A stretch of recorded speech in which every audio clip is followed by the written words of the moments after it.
Hey, thanks for coming by and checking out Pete's Snakebite Kit again. What are we going to talk about today? Well, you know I've got the Cobra together. It's running, it's driving, it's in gel coat, and I'm working the bugs out of it, kind of perfecting this thing, or getting it close to perfection before it goes to paint. So we're going to look at corner weights.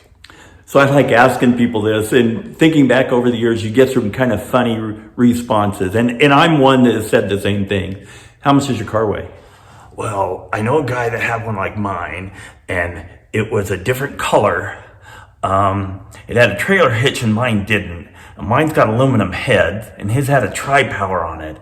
So I think, well, they might weigh about the same. Well, it was easy. All I did is I looked it up on the internet. They have a form, and you fill it out, and it tells you how much your car weighs. My car weighs 250 pounds. You know, the little broken down scale they had past the tech area at Orange County? Yeah, I weighed my car there once, but, well, it wasn't really my car, it was my friend's car, but it was almost exactly the same. I think I know what my car weighs. I got my car weighed once, it weighed 3,660 pounds, but I just had a big burrito, so I weighed it again after I went to the bathroom. In all seriousness, it's interesting to me, people like me, my friends, guys I hang out with, people I know, that have gone to great lengths to figure out so many things about their car, and they really have no idea how much a car weighs.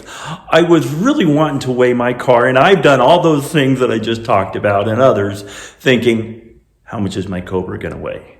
Well, I wanted to weigh it. I've got a few friends in Southern California that have scales, and I could haul my car 700 miles and then weigh it and then bring it home and work on it, but obviously that's not going to work. So I wanted to figure out how to get it weighed. Well, I had a huge stroke of luck last week. Let me tell you about that. So as you've seen, my car's got Hoosier tires on it. They're not great for road racing. They actually are a drag bias ply tire for some class that needs a DOT certified tire, and they say they're really not DOT certified, even though there's a dot on them. Anyway, they fit the profile I wanted. They're okay for now, but what I want to do is when I burn these off of there is put a set of Avons on it. There aren't a lot of places that sell Avon tires for cars in America. In fact, there's two. There's a West Coast guy and there's an East Coast guy. Well, last week I was in the Bay Area and I thought I'm going to go to Roger Krause Racing and talk to them about the Avon, see what they got, see how much they are and so on. And it got better from there. So talking with Brandon at Roger Krause, he's Roger Krause's son. He's done a bunch of this stuff, setting up corner weights on cars with corner scales. And his race Cobras has done a lot of vintage racing. He's just done a bunch of racing. And so he says, hey, I got a new set of scales. Would you like to buy the old set of scales? So he takes me out in the shop. He shows me the new ones. Those are cool, long acres, and then shows me the ones he's used for a long time and made me an offer I could not refuse. And I end up with a set of corner scales. So Brandon, thank you very much. Really excited to have these. And what I'm trying to do is learn the language of corner scales. Okay, so the language of corner scales, corner weights. It's great knowing how much your car weighs, but the really interesting thing about this, and the thing I'm trying to learn and understand and kind of dial some stuff in on my car, is how much does each corner weigh and why?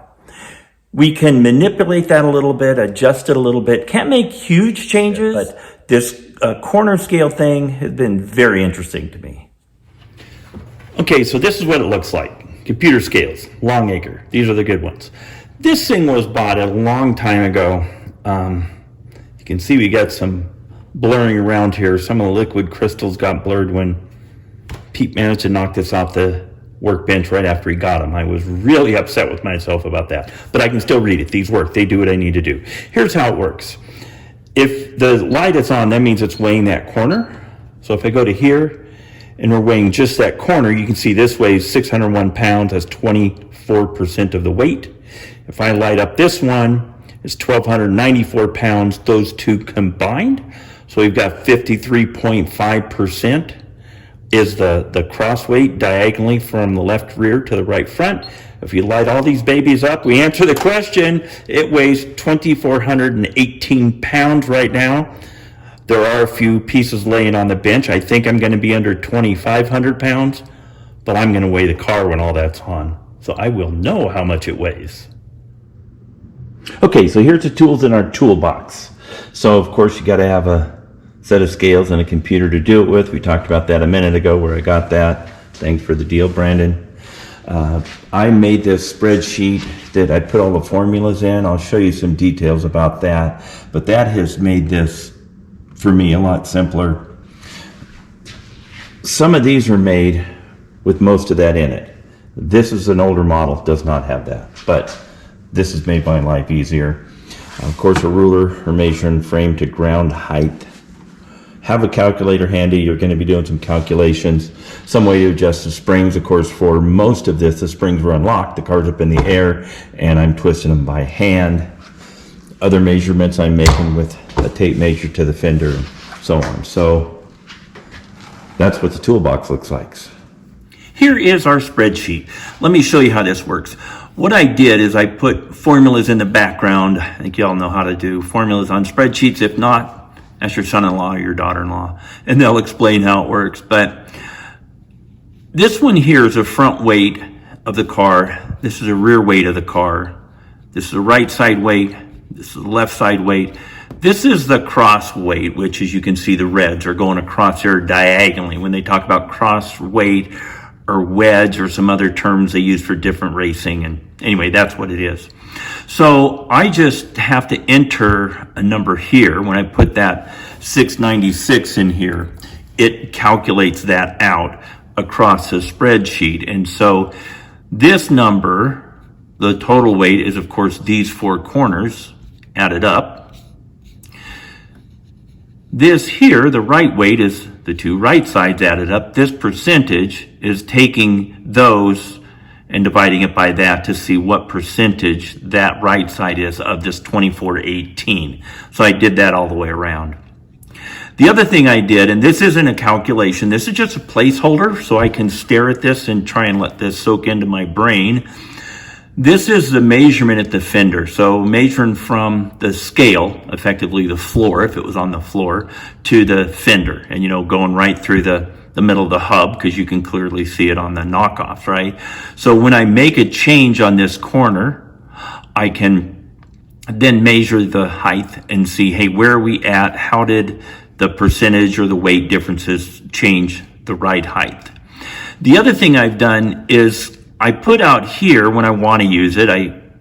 These aren't current, but the other thing I've done is just put the plus or minus here. So let's say I took a big swing at this one and put 5 turns in the spring. Then I put here, when I look at the scales, how much different is the scale compared to that number? And then I put it was 8 pounds more, or in this case over here it was 62 pounds less, and so on. And at least for my brain, this works well for kind of staring at it and soaking it in and looking at cause and effect. The other thing I did, I've only got about a half a tank in this. I put 2 jugs of fuel in the trunk, sitting physically right on top of the gas tank. This isn't exactly like putting it in the tank, but it was 7.3 pounds, or 7.3 gallons, because it came out to 45 pounds. What's interesting to me is 31 pounds of that, again, sitting right on top of the gas tank, which is behind the axle. We got 31 pounds on the rear, and we got 14 pounds, that this weight went up from putting that fuel physically on top of the gas tank, and this went up 31 pounds. And what's interesting to me is this being behind the axle, we still got 14 pounds on the front tires, collectively on the front. So make yourself something like this. Maybe you'll get the newer scales that are cooler than mine and have most of this in there. But this has been very helpful for me to analyze what's going on once I've made a change. And whether it's a small change or a big change, you can look at all the corners and all the measurements. So there we have it, sitting on the scales. And of course, they go up there to the computer. Here's the scales on this side, and so on.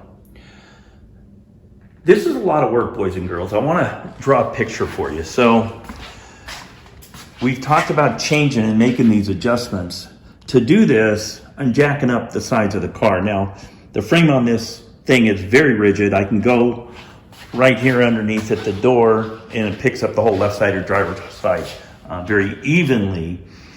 But what I'm doing is taking the weight off of the shocks every time I make an adjustment, because I don't want to be adjusting these with pressure on those collars, because it's aluminum on aluminum, and that will not put up with much pressure and grinding in there without damaging things. So, you know, I'm sure I've made 50 or 60 adjustments on this, which means, you know, jacking it up, putting it down, laying on the floor, cold cement floor, and so on. So this is quite a bit of work. Of course, if I had a hoist where this was up on it, I could stand underneath it and make the adjustments. This would be a whole different story.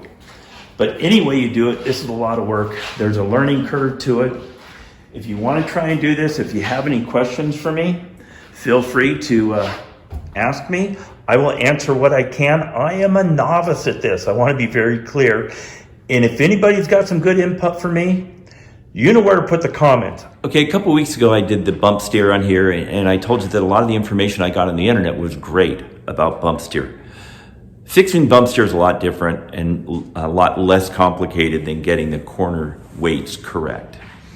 What I'm finding on the internet is there is a lot of different opinions, there's a lot of different thought processes to it, and there's people setting cars up for drag racing, there's people setting cars up for turn left on asphalt, turn left on dirt, and then road racing. And those are really four completely different disciplines.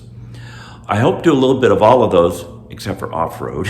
My car's gonna be able to turn left, turn right. Of course, I want to be able to drag race it and see how quick it is and so on. So it'll be a little bit of everything, and I'm just trying to learn kind of how all this stuff works. And of course, I'm gonna put some miles on it and play with it and see what it feels like with some of these different adjustments in it. Do you weigh the car with you in it, or do you weigh the car without you in it? Well, I think the answer is absolutely yes. Again, it depends on what you're doing, but if you're getting your car legal for a race series, obviously, you know, you've got to weigh the car with you in it. There's different schools of thought on that. I think what I want to do is just really understand where the weights are in the corners, why they're there, and see how it feels. I have looked at the weight with me in the car, and it's interesting to me on where the weight goes. And, you know, obviously it makes the left side of the car much heavier. I've gotten this pretty close to about 51% on the front and 49, you know, on the back, a little closer to 50-50 than that in some settings. The right and left is pretty good. The left is heavier, even without me in it. On the left side, there's a steering column, there's a brake pedal, a gas pedal, a clutch pedal, hydraulics, and so on. When I was building the car, I did everything I could to put things on the right. For instance, the build manual for Hurricane has a wire harness going up the driver's side of the car. I thought, why on earth would you do that? Maybe it's only 10 or 12 pounds, but I took that 12 pounds off of the driver's side. It runs up and back and forth on the passenger side. So you really double that when you're talking about the impact of the weight balance and so on. So I was kind of aware of this and things when I built it. I did put the battery in the center of the trunk because that's the only place it'll go. I wanted to put it over the right rear tire, which would have helped with the cross weight, but there's a fuel fill neck that's right there and not a really practical, easy way to do it. So you can't get this stuff perfect. There's realities of having a car that is not a purpose-built race car. And a Cobra was a street car, race car kind of thing. And, you know, it is what it is. I'm just trying to understand it and make it a little better. That's it from Pete Snakebite Kit Studio. Thanks for watching this, and I will see you on the next one.